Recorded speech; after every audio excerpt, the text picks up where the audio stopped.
Ahorita él está pastoreando la iglesia Centro Vida, una iglesia que tiene, ¿cuántos años tendrá aquí en la ciudad? ¿Unos 40 años?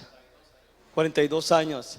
Sí, entonces él está actualmente como pastor en la iglesia y yo estoy seguro que vamos a ser muy bendecidos. Por favor, vamos a darle la bienvenida, un fuerte aplauso a nuestro hermano, el pastor Paco Olivas.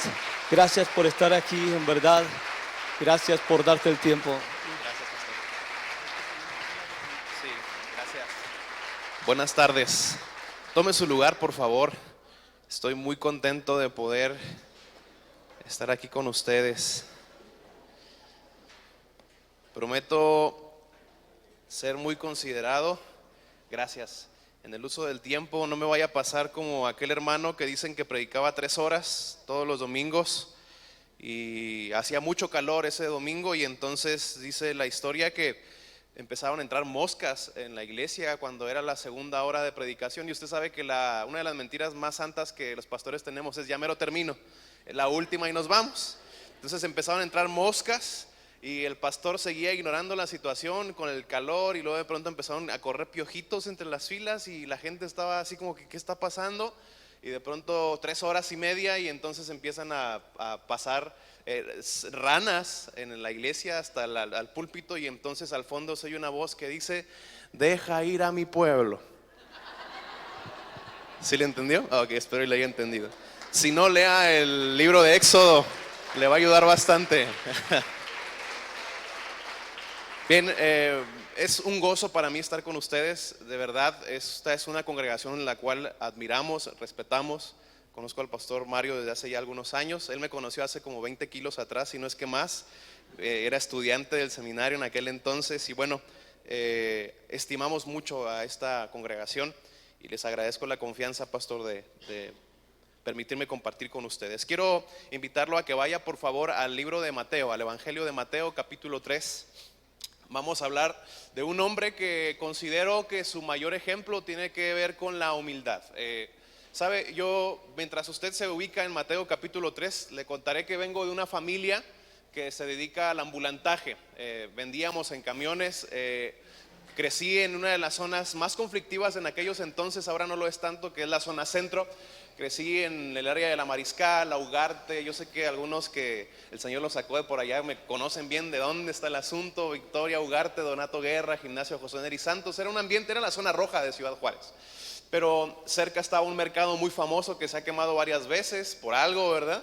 El mercado Cuauhtémoc. Y yo recuerdo que mi papá nos enseñó a trabajar. Yo siempre traía un carrito de mandado y comprábamos bultos de papas, porque el oficio de nosotros era hacer papas fritas, esas papas locas y todo ese tipo de cosas, las espiripapas y todo ese tipo de asuntos. Trabajábamos con las frituras, sobre todo de materia prima de la papa. Y entonces me gustaba mucho andar en el centro. Es un folclore, andar en la zona centro de Ciudad Juárez, en la zona del mercado, es todo un folclore. Pasa de todo, hacen de todo y te levantan la autoestima. Pásale, güerita y amigo, todos son tus amigos ahí. Te alivianan. La verdad que si tú estás triste y no encuentras solución, ve al centro y te van a levantar la autoestima. Nomás dale 10 pesos para comprar la canela y el ajo y todo eso. Pero entre todo ese folclore había un hombre que siempre me llamó la atención. Yo viví en el centro la primera parte de mi infancia, tal vez hasta los 8 o 10 años probablemente, y entonces pasaba un hombre que me llamaba mucho la atención, totalmente atípico.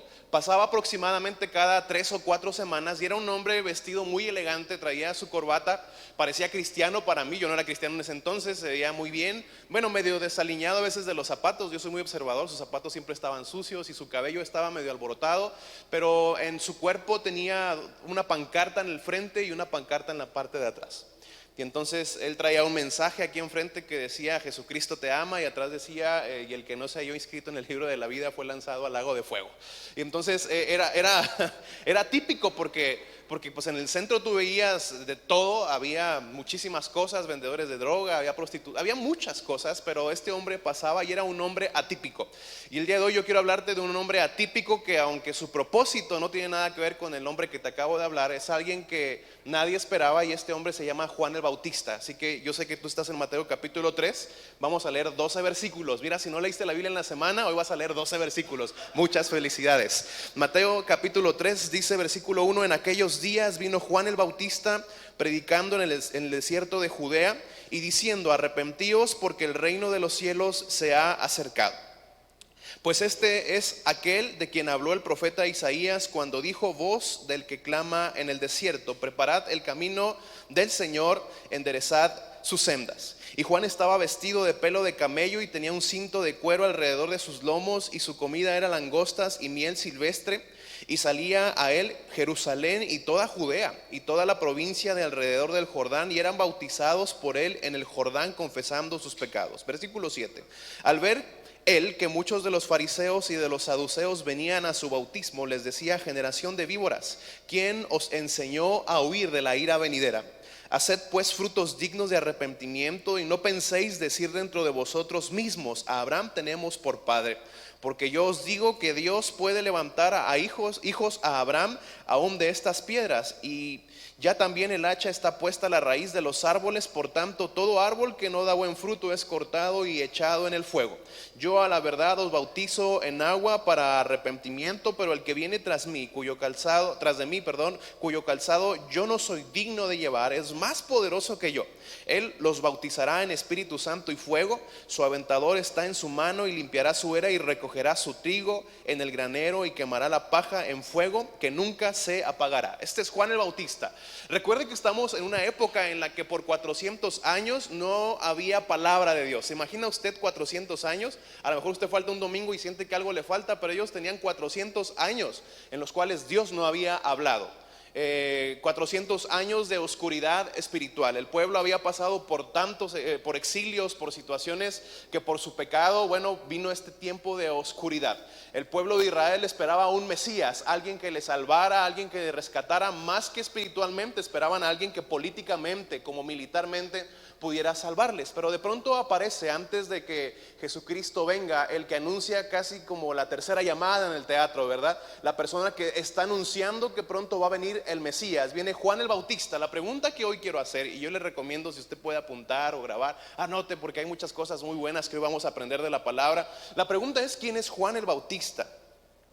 Entendemos que Juan el Bautista es el Elías que se prometió en el Antiguo Testamento para tiempos de Jesús. Eso está en Malaquías 4.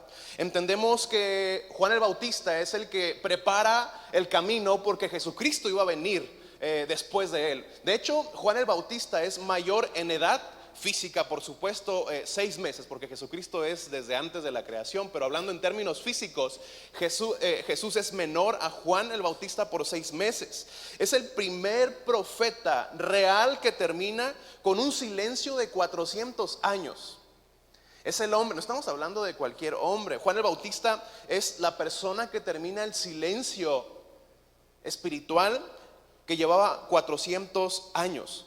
La Biblia dice en Lucas capítulo 1 que Juan el Bautista sería grande delante de Dios. También Lucas 1 dice que era un hombre lleno del Espíritu Santo desde el vientre de su madre. Escúcheme, no era cualquier cosa, porque Juan el Bautista ya había nacido espiritualmente antes de nacer físicamente. Voy a volver a repetir. Dice la palabra que el Espíritu Santo llenó a Juan el Bautista cuando estaba en el vientre de su madre llamada Elizabeth. Es decir, ocurrió un nacimiento espiritual en la vida de aquel bebé dentro del vientre de su madre. Antes de que él naciera físicamente, él ya había nacido espiritualmente. O sea que no estamos hablando de cualquier hombre. Estamos hablando de un hombre al que muchos confundían con el Cristo. Estamos hablando de un hombre al que muchos seguían en el desierto. Él es un hombre que iba a hacer que muchos de los hijos de Israel se arrepintieran. Iba a ir con el poder, dice Lucas, de Elías. Iba a preparar al Señor un pueblo bien dispuesto. Pero el mensaje de Juan no era simple. Imagínese usted que son 400 años de silencio, 400 años de sequedad, y se aparece un hombre vestido con pelo de camello que come miel y langosta, ¿se imagina? Yo no sé, yo pienso que es un hombre atípico, es un hombre que se vestía fuera de moda, un hombre diferente que no está predicando en el templo. ¿Sabe dónde está predicando? En el desierto. El desierto es un lugar que al pueblo de Israel no le debe de gustar, porque el desierto es el lugar donde pasaron 40 años caminando esperando el poder conquistar una tierra. El desierto para Israel representa sequedad, representa lejanía de Dios, sí, en busca de una promesa, pero también ahí tuvieron los más fuertes descalabros espirituales, podríamos decir. Se aparece un hombre y además el mensaje es: arrepiéntanse. O sea que el mensaje sigue siendo el mismo. Desde el Antiguo Testamento hasta el Nuevo Testamento, cuando aparece Juan, el mensaje es el mismo. Es un mensaje duro. En el desierto, porque no aparece en el centro de Jerusalén, no aparece en la catedral de Jerusalén, aparece en el desierto predicando: arrepiéntanse y conviértanse de sus malos caminos. Este es el mensaje que toda iglesia debiera proclamar: arrepentimiento. La iglesia necesita entender que para poder avanzar espiritualmente tenemos que manifestar arrepentimiento y cambio de camino. El mensaje de Juan era un mensaje no apto para sensibles. Yo le digo mucho a la iglesia: mire, usted no busque una iglesia, me refiero a la congregación donde estoy trabajando, le digo, no busque una iglesia donde se sienta cómodo. Mire, hemos caído tanto en el error de pensar que tenemos que estar cómodos para estar en el lugar que yo creo que Dios me puso. Pero esto no es lo que yo mido para saber si estoy en el lugar correcto. Usted debe de estar donde se le hable la verdad. Aunque la verdad en muchas ocasiones no es tan cómoda. ¿Alguien está conmigo? No podemos pensar que una buena iglesia es la iglesia que me hace sentir bien por una producción del servicio. Mire, nos hemos equivocado tanto en ese sentido. Una buena iglesia es la iglesia que te habla con la verdad. Es más, me atrevo a decir que las iglesias que hablan la verdad crecen un poquito más despacio, pero son las más saludables. Yo podría hablarte cosas bonitas y que la iglesia crezca porque los animamos, pero la iglesia está comprometida con la verdad. Juan el Bautista no tenía miedo al qué dirán. Él les decía: generación de víboras. Se dio cuenta que había algunos fariseos y saduceos entre sus oyentes, y él les decía: ustedes son unos falsos, hipócritas. Hace poco vengo de Villahermosa, vengo de un lugar de predicar. Por cierto, traigo los pies hinchados porque había unas mosquitas chiquitas que te comían los pies y yo no sabía y no sentía. Y bueno, pues ahorita ando caminando por milagro, y andábamos allá, y era un lugar donde había muchos jóvenes cristianos, pero homosexuales abiertamente. Ellos ministraban, ellos levantaban sus manos. Y bueno, yo dije: la iglesia no es homofóbica. La iglesia nunca debe de enjuiciar a una persona por sus preferencias sexuales. Tiene que ser una iglesia que acepte a todos sin importar cuál es su trasfondo, su identidad sexual, política, ¿verdad? Pero yo decía: tenemos que hablarle la verdad a la gente.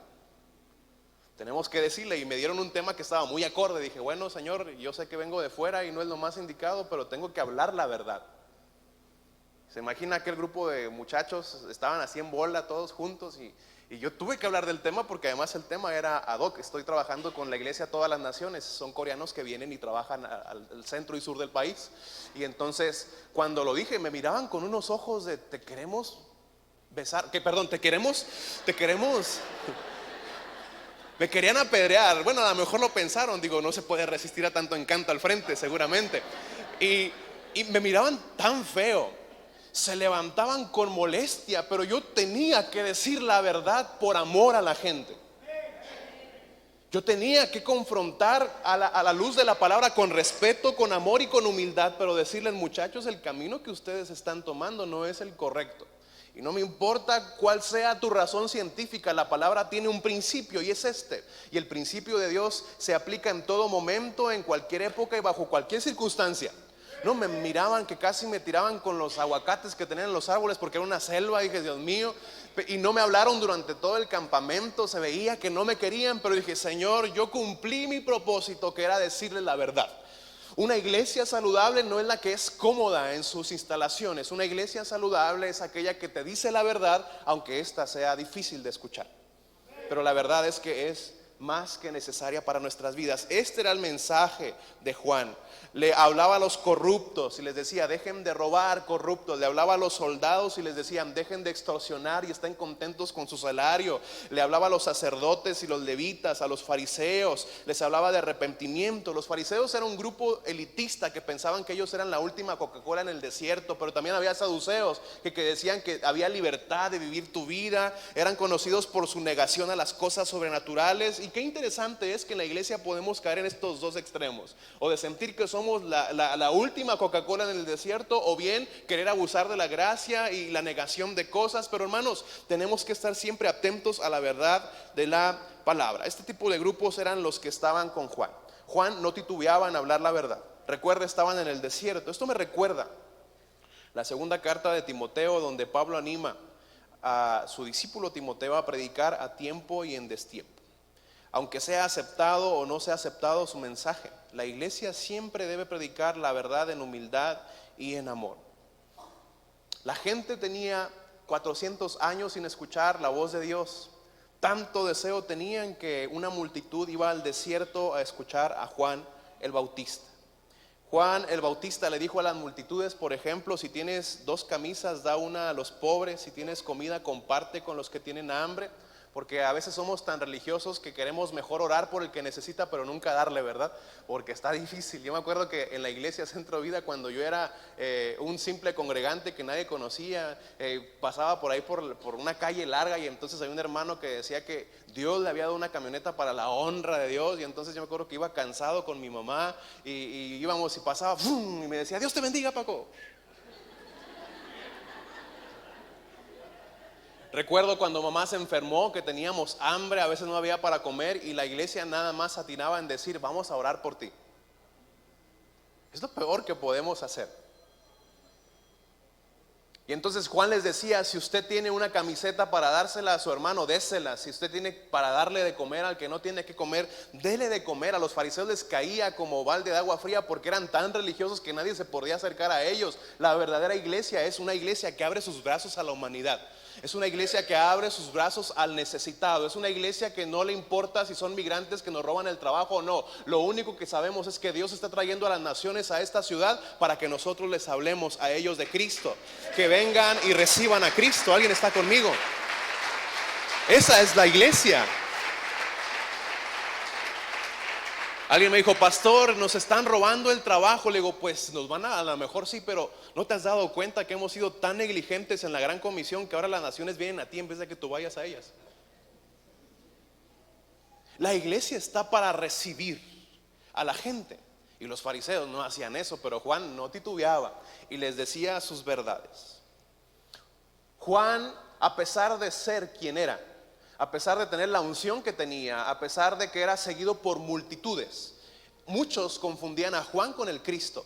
Pensaban que era Cristo porque las multitudes seguían, había de todo, tenía todo tipo de oyentes, pero él fue siempre humilde. Quiero que vaya por favor al capítulo número 3 del libro de Juan. Voy a entrar en un tema que creo que va a ser también de mucha edificación. Juan capítulo 3, versículo 22. Mire, de pronto aparece Jesús en escena. Jesús estaba al norte. Imagínense que, vamos a ponerlo más simple, ¿cómo le haremos? Haga de cuenta que Juan el Bautista estaba en Ciudad Juárez y Jesús estaba en Villa Ahumada. Esa era la distancia de separación entre ellos dos. Juan estaba en Judea trabajando, bautizando a la gente, hablándoles de arrepentimiento, y Jesús estaba en Galilea, estaba haciendo la labor de traer a los discípulos y amar a los discípulos. Todos, excepto Judas, son de Galilea, todos los discípulos, y estaba haciendo esa labor. Era el centro de operaciones de Jesús allá por Galilea, porque él provenía de ahí. Pero de pronto Jesús, sabiendo todas las cosas, porque Él es Dios, se transporta 160 kilómetros de Galilea hacia Judea. Y entonces los discípulos de Juan, ¿cómo somos problemáticos los discípulos a veces, verdad? Bien problemáticos. Hace poco di un curso de pacificadores y es impresionante la cantidad de problemas que tenemos como cristianos y la incapacidad tan sobresaliente para solucionarlos. De pronto todo se hace un problema y no lo podemos solucionar. Quisiera hacer un paréntesis más adelante para que usted sepa cuál es la manera de resolver problemas bíblicamente. Pero bueno, de pronto se aparece Jesús en Judea. Llegó al territorio de Juan. Y entonces los discípulos de Juan se alborotaron. Capítulo 3 de Juan, versículo 22. ¿Lo tenemos? Dice de la siguiente manera: después de esto, vino Jesús con sus discípulos a la tierra de Judea y estuvo allí con ellos y bautizaba. Y Juan bautizaba también en Enón junto a Salim, porque había muchas aguas, y venían y eran bautizados porque Juan no había sido aún encarcelado. Ponga atención aquí. Entonces hubo una discusión entre los discípulos de Juan y los judíos acerca de la purificación, y vinieron a Juan y le dijeron: Rabí, mira que el que estaba contigo al otro lado del Jordán, o sea Jesús, de quien tú diste testimonio, bautiza, viene a robarnos el changarro, y todos vienen a él. Respondió Juan y dijo: no puede el hombre recibir nada si no le fuere dado del cielo, y vosotros mismos me sois testigos de que yo no soy el Cristo, sino que soy enviado delante de él. El que tiene la esposa es el esposo, mas el amigo del esposo que está a su lado le oye, se goza grandemente de la voz del esposo. Así pues, mi gozo está cumplido. Es necesario que él crezca, pero que yo mengüe. Aquí vemos la humildad de Jesús, porque miren, nosotros somos tan complicados que pensamos que los hermanos estamos en competencia entre iglesias. Hace poco me dice: pastor, se acaban de abrir 2 iglesias cerca de nosotros, no se los vayan a llevar. Qué mal, pastor, que a la vuelta de la iglesia hayan abierto otra, de veras. Y la que está para allá, dicen que está rete bonita. Se nos van a ir todos, porque están bien bonitas las pantallas. Y a la vuelta, pastor, tiene un estacionamiento precioso.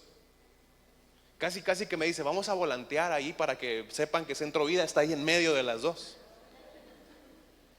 Digo: ¿y quién dijo que las iglesias éramos competencia? ¿Quién dijo que a los pastores nos puede que los hermanos vayan a otra congregación? ¿Quién dijo que somos amigos entre pastores? Bueno, la mayoría, ¿verdad? Yo espero y así sea. Intento tener buena relación con los pastores. A veces hasta nos hablamos y decimos: ya se fue para allá, mucha suerte, Dios te bendiga.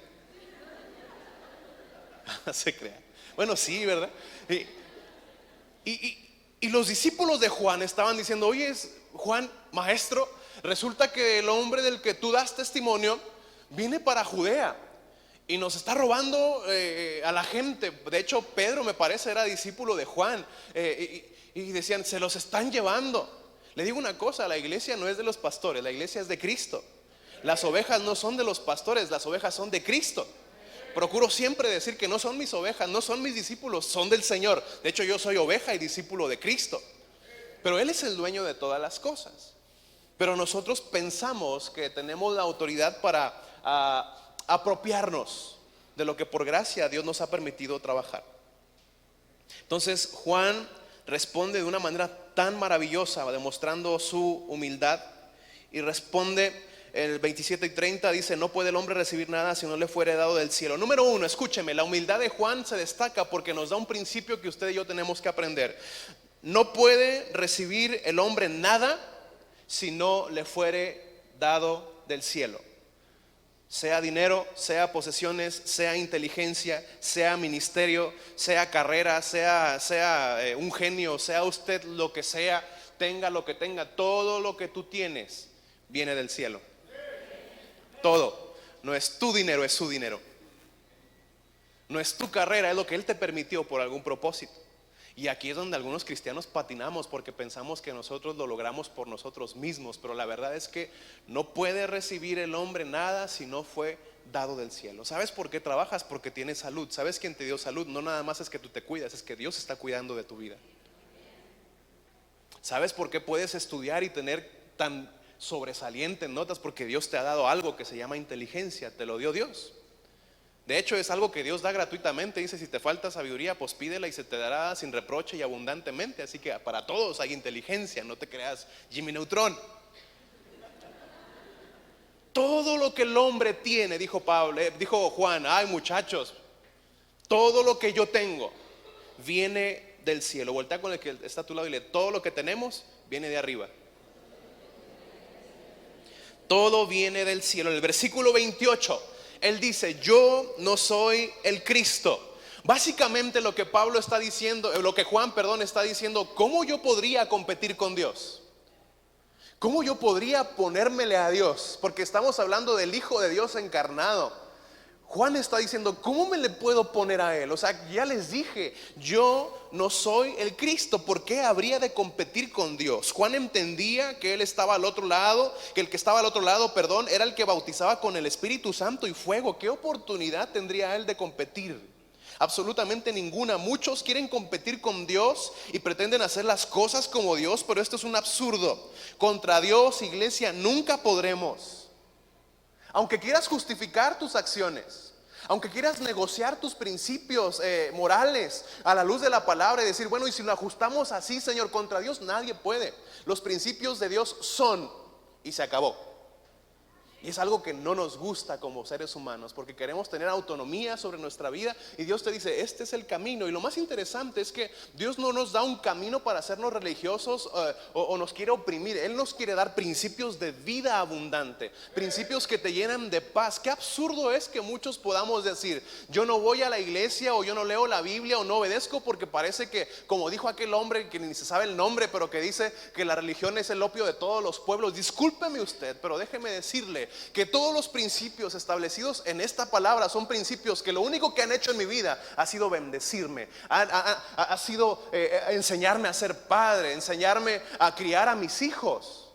Son principios de vida, son principios que te llenan de paz. La corrección del Señor, de ser bien recibida, te va a dar caminos de justicia y te va a dar caminos de paz. ¿Quién no quiere tener paz? ¿Quién no quiere ser bendecido? Tenemos que entender, contra Dios no podemos y con Él no negociamos, solamente le obedecemos.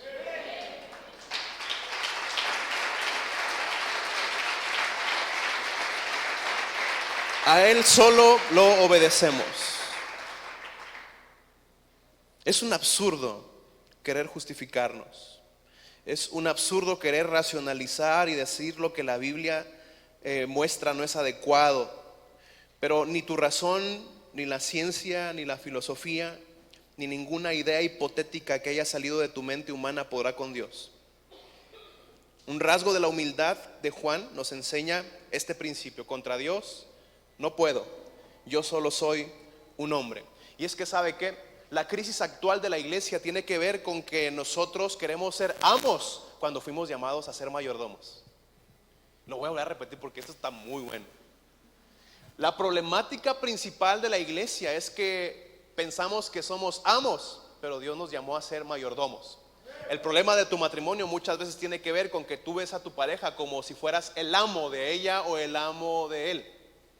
Y lo que tú no sabes es que es una bendición que Dios te dio del cielo y que tendrías que cuidar con todo tu corazón. El problema en la crianza con los hijos muchas veces es que ves a tu hijo como alguien a quien tienes que, te ves como, eres el amo de ese muchacho, de aquella muchacha. Déjame decirte que no es algo de lo cual tú te puedas apropiar, es alguien que Dios te dio en gracia y en bendición. No somos amos, somos mayordomos. Cuando yo empecé en la iglesia a pastorear hace 2, 3 años ya, estuve pastoreando con jóvenes por muchos años, pero en la iglesia llevo 3 años. Cuando llego a la iglesia me sentí como las caricaturas, que quieres llegar a tapar una manguera que le está saliendo agua y que lo tapas aquí y sale otro chorrito por acá y lo quieres tapar acá, porque yo era el amo de la iglesia, porque yo soy el pastor de la iglesia y tiene que salir como yo quiero. Y un día un amigo llega y me dice: pastor, ¿sabía usted que en las empresas solamente tiene el control del 60% de las cosas que suceden? Le dije: no me digas eso porque soy bien controlado. Tengo que tener el control de todo lo que pasa. Bueno, no pasaron ni 2 meses de que yo empecé a pastorear cuando se me subió la presión. ¿Usted cree? Se me subió la presión a los 29 años. Y entonces voy con el médico y me dice: a ver, pues usted está joven, tiene buen registro médico, trae hipertensión, por 3, 4 días andaba con aquello hasta arriba. Y entonces se me subió la bilirrubina, una bolita que me subía y me bajaba. Ay, qué feo, terrible, terrible. Como decía que el salmista, ¿cómo se llama? ¿Quién era? No se crea. Y andaba muy mal. Y entonces el doctor se me queda viendo y me dice: se me hace que usted está muy estresado. Y me pregunta, yo sé que Dios lo usó: ¿usted es muy controlador? No, ¿por qué? Y de pronto Dios habló a mi vida y me dijo: la iglesia es mía, no tuya.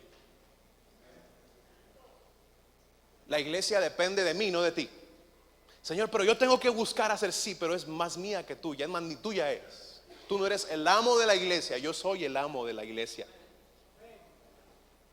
No es tu esposa, es lo que Dios te permitió tener como esposa. Él te la dio y tendrías que cuidarla con todo tu corazón, porque tú no eres su amo, eres el mayordomo. El mayordomo lo que hace es, lo que le entrega el dueño, cuidarlo y hacer lo que avance y crezca. Al igual que con los esposos. Déjelo venir a la reunión de hombres, déjelo. Déjele chance mañana, no le diga que ay, te vas a ir y vas a... Déjelo. No somos amos el uno del otro. ¿Alguien está conmigo? Esa es la crisis de la iglesia ahora. Pretenden ser amos de algo que no es de ellos. Es del Señor. Por eso yo ya no hago nada en la iglesia. Que sí hago muchas cosas. Y sé que tengo que trabajar, pero cuando algo pasa, digo, Señor, es tu iglesia. Yo estoy haciendo lo mejor que puedo, Señor. Pero aquí yo no me meto, es tu iglesia. Haz lo que tengas que hacer. Cuando mi hijo va a tomar una mala decisión, sobre todo cuando llega aquellas épocas difíciles, tú vas a orar y vas a estar ahí para decirle la verdad y todo lo que tú quieras, pero tú vas a decir, Señor, es más tuyo que mío. Porque cuando queremos ser amos es cuando nosotros propiciamos problemas muy grandes. Hacemos más bolas el engrudo, ¿verdad que sí? Cuando nos sentimos dueños, queremos controlar. Te tengo una noticia, ni tienes el control, ni puedes controlarte, ni podrás controlar. Somos humanos, somos pecadores y al final el único que puede calmar nuestras vidas se llama Jesucristo a través de su Espíritu Santo y no hay otra cosa que pueda ayudarnos.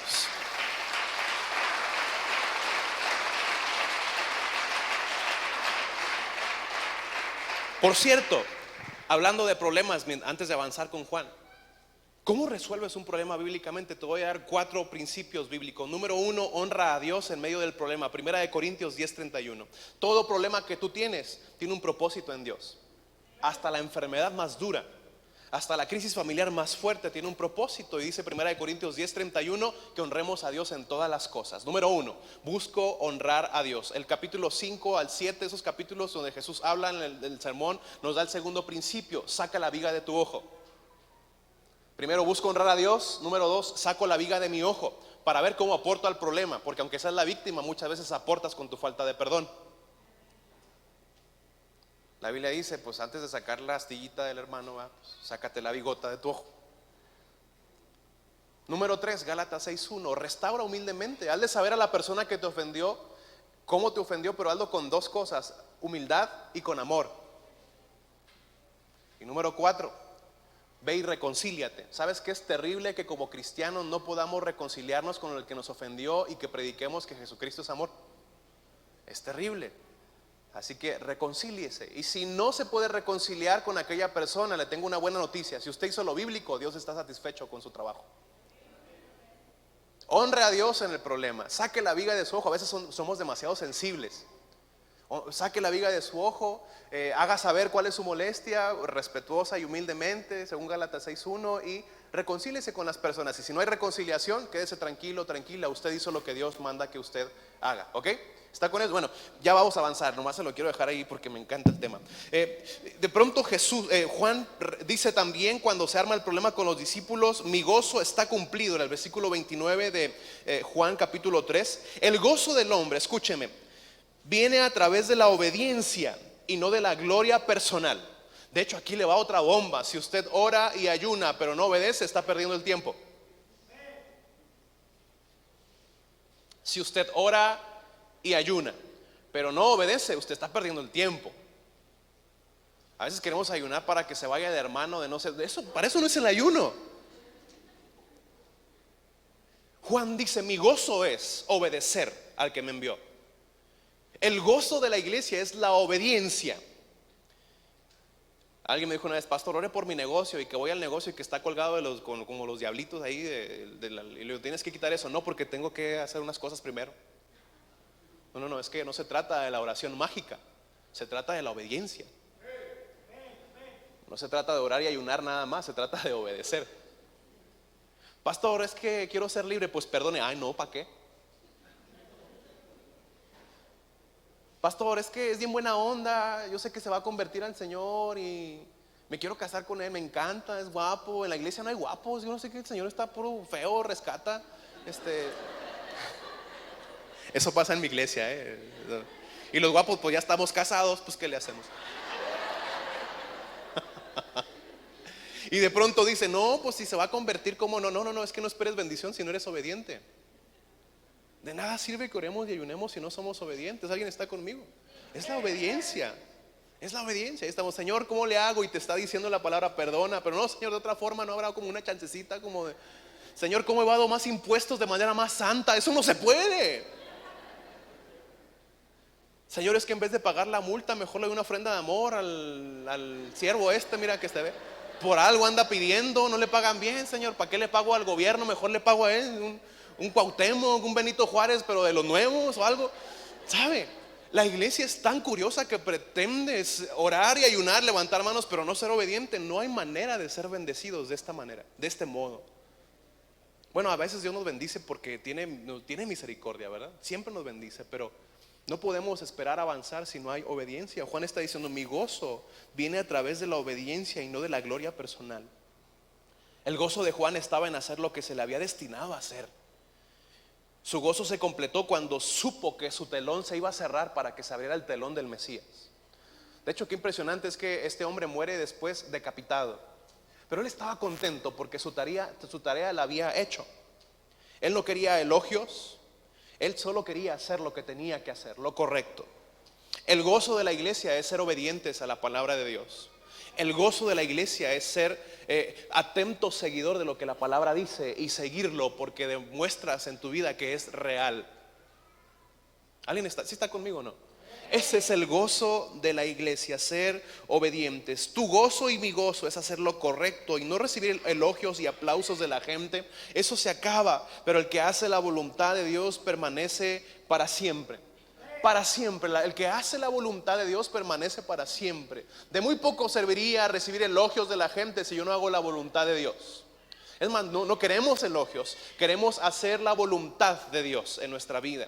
Usted debe entender que la bendición para nuestra vida tiene que ver con hacer lo correcto, buscar la obediencia. Nos vamos a equivocar, sí, muchas veces, pero que de nuestra vida nunca nos desenfoquemos en que estamos aquí para obedecerlo y servirle y para estar atento a su palabra y aplicar lo que vemos. Yo le digo a los hermanos, si todo lo que publicas en Facebook de la Biblia lo vivieras, tendríamos una iglesia maravillosa. Todo el mundo somos filósofos, ¿sí o no? Todo el mundo te mandamos reflexiones que se las copiamos a Paul Washer, nomás que no le pones. Todo el mundo escribe cosas bonitas, pero no obedece lo que está escribiendo. No obedeces lo que estás leyendo, y ese no es el gozo de la iglesia. El gozo de la iglesia, el gozo de Juan estaba en la humildad para reconocer que él había sido enviado para tal cosa y eso estaba haciendo. No, señor Juan, pues mire, ya llegó Jesús del otro lado. ¿Cómo le hacemos?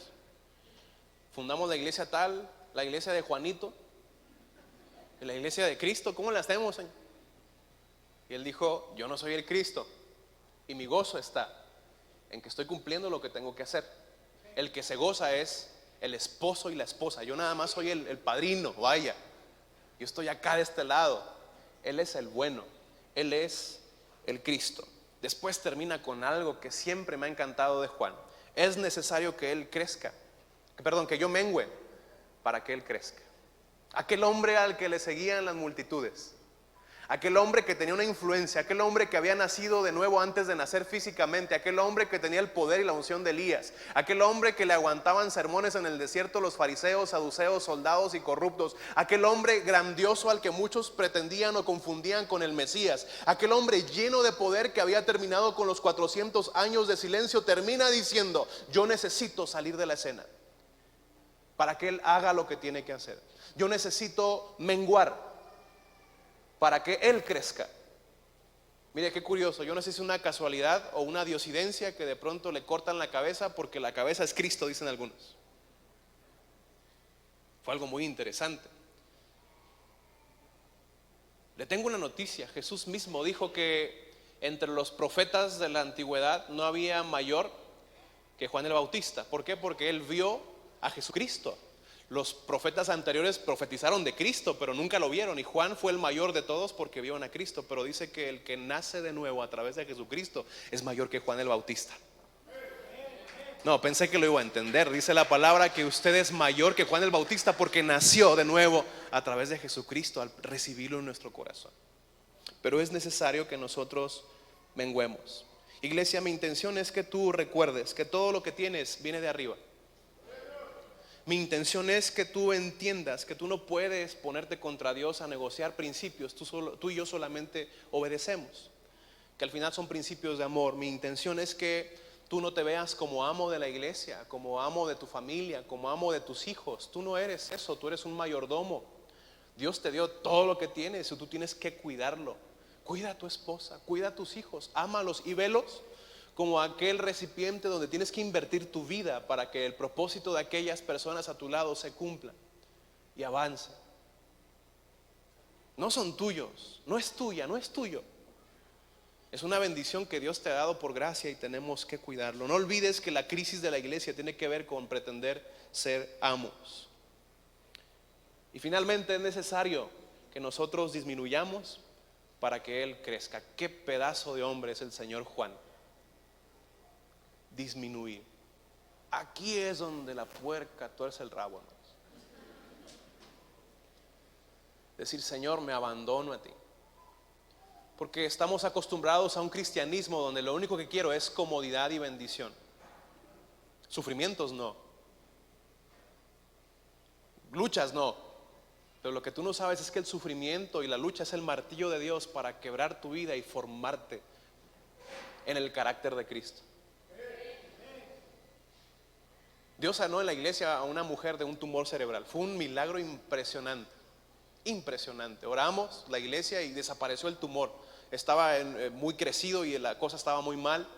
El doctor decía que no había solución y oramos y Dios lo desapareció. Y hablando con la hermana, porque noté que su fe estaba, o su vida espiritual estaba cimbrada sobre la sanidad, de que Dios me sanó y por eso estoy aquí. Le dije, hermana, de todos modos se va a morir. De todos modos me va a morir. Al fin la muerte no la puedo evitar. No puedo permanecer por un tumor desaparecido. Gloria a Dios porque lo hizo.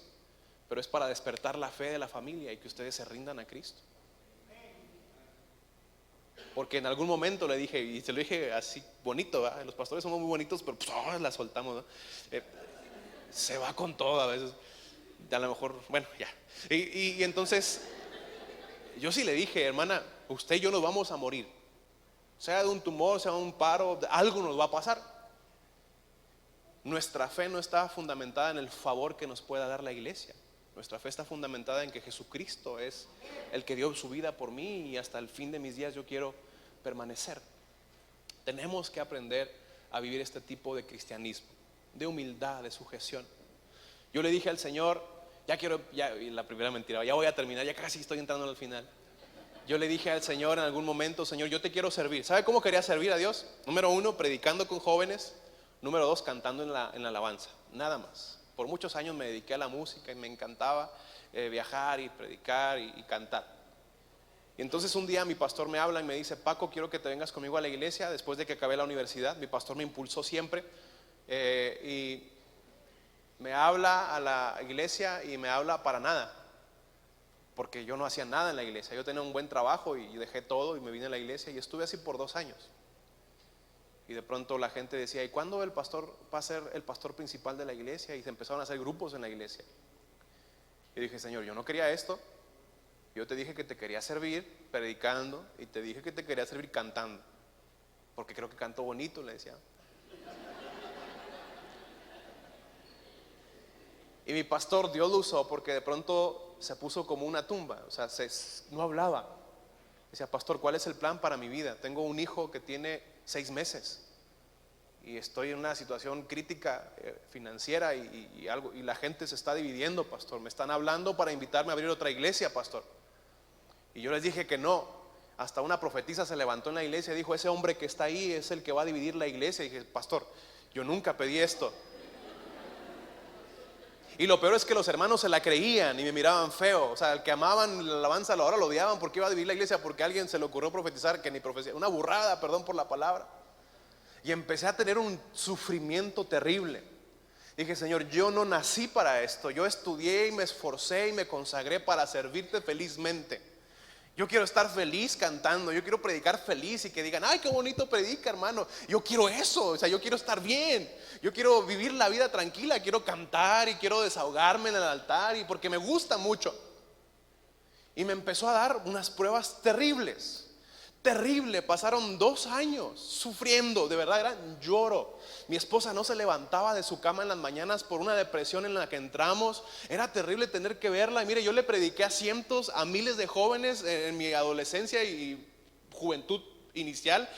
Y le predicaba a mi esposa y ella no se levantaba. ¿Saben lo que es eso? Es terrible. Es terrible que toda la gente te escucha y le puedes hablar, pero de pronto tu mujer está ahí tirada y no se puede levantar. La tenía que cargar casi en brazos para subirla al carro y correr con un hermano, una hermana llamada Araceli, que era mi mentora, para que orara por ella. Y llegaba llorando y le decía: hermana, ore por ella, por favor, porque a mí no me escucha, no sé qué hacer. Ella no se podía levantar. ¿Sabe lo que es eso? A mi hijo le tuve que comprar leche, harina de arroz porque no teníamos, pero yo estaba en la iglesia y no había nada y de pronto no había para la leche. Y me vi cantando en los camiones. Y para que me dieran cantaba las de Marino. Soy un grito, un lamento. Y no, si pues sí le doy, si viene y me quedo mejor, sí le doy.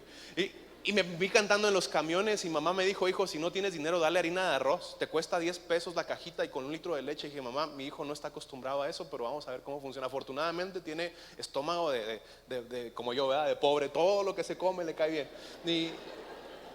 Pero era terrible. Yo volteaba al cielo y decía: Señor, yo te dije que te iba a dar mi vida en agradecimiento a lo que hiciste a mi casa, pero nunca esperé esto. Un día llego a la iglesia, a la oficina, sin nada que hacer. Tenía ganas de morirme. De verdad, yo ya lo deseaba. Y que: Señor, mejor llévame porque voy a pecar y me voy a alejar, voy a apostatar, y mejor llévame, Señor. De verdad, tu palabra dice que es mejor que se muera el cuerpo a que se pierda el alma. Esa era mi oración ya de pronto. Dice: ya, Señor. Mi esposa no se levanta, mi hijo no tiene para la leche, todo el mundo habla de mí, me están invitando a que abra iglesias deshonrando a mi pastor. Y a veces se me antoja, Señor, porque sé que podía hacerlo bien, sé que nací para esto, pero yo sé que por ahí no es el asunto. Yo no quiero ser un David que huye de Saúl, yo quiero quedarme para honrar al padre de la casa. Quiero quedarme ahí hasta el último momento, pero ni mi pastor me dice nada. Y me acuerdo que llego a la oficina y lo único que hago fue tirarme, porque mi esposa estaba muy mal esa mañana, y le digo: Señor, ya entendí. Dale bien fuerte a mi interior. Quiébrame. Amo tu proceso. Amo que me desbarates porque te estás dando a la tarea de formarme. Amo que lo hagas porque estoy entendiendo que el cristianismo no se trata de estar bien, se trata de que tú tocas al ser humano. Job dijo: me quebraste, pero me vas a vendar. Oseas dijo: me desbarató, me llevó al desierto, me desbarató, pero ahora yo soy, ya no le digo Dios mío, es esposo mío. Dije: Señor, amo ahora esto. Y cuando yo hice esa oración, lloré como un loco. Y dije: Señor, dale bien fuerte. Yo por dentro decía: no sabes lo que estás diciendo. Y yo: pero dale bien fuerte, dale, Señor, ya acaba conmigo. O llévame contigo, o dale más fuerte. Eso era mi oración, porque ya no me quedaba otra. Le pedía bendición y alguien me dijo: pastor, yo le pedí paciencia y pura tribulación. Le digo: ay, hermano, la Biblia dice que las tribulaciones producen paciencia. ¿Para qué ahora sí?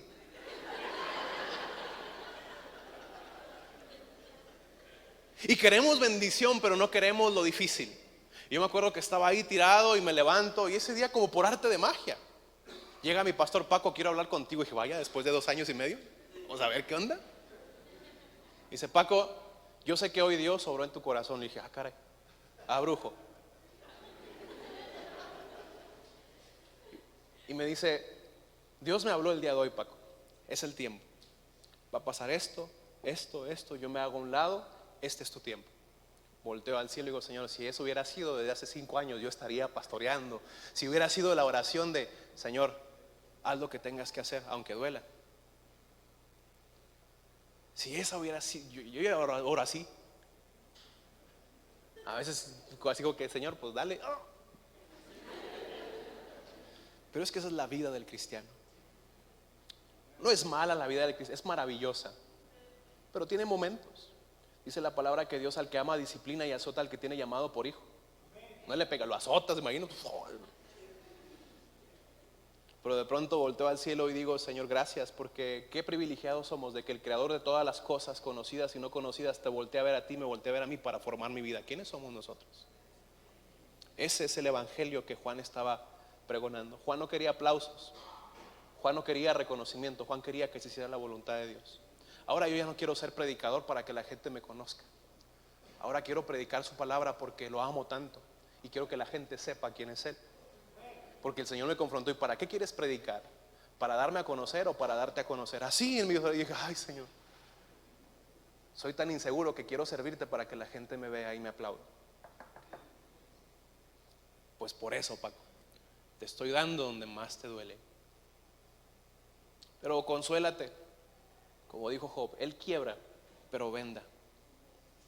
Él destroza. Yo estaba reprendiendo al diablo, hermano, de veras. Diablo miserable, suelta tus manos de la falta de alimento de mi casa. Y el diablo como que decía, pues yo no estoy haciendo nada, ya deja de reprenderme.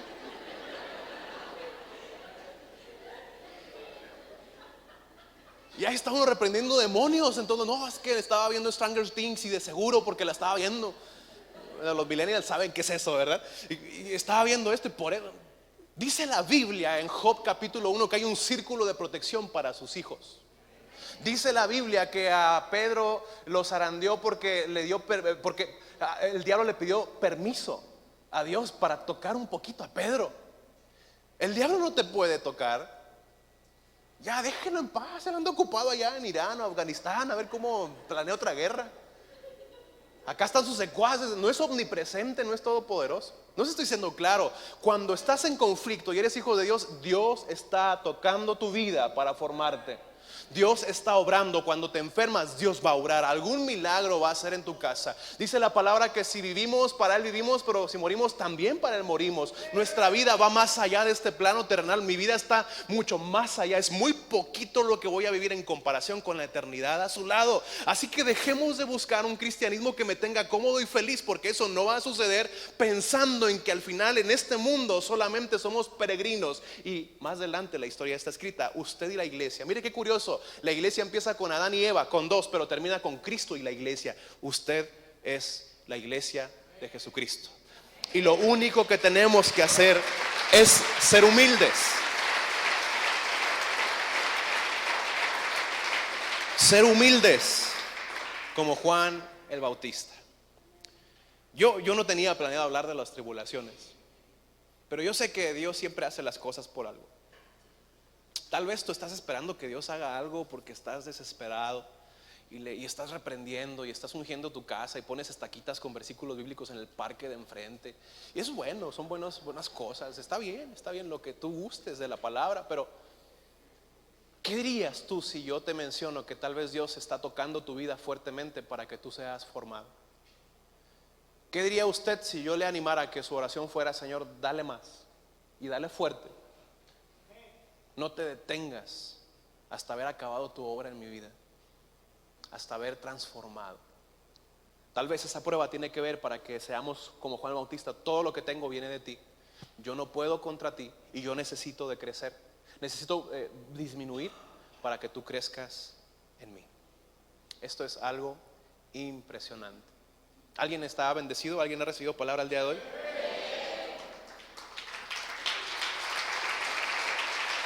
Quiero pedirle se ponga de pie, por favor.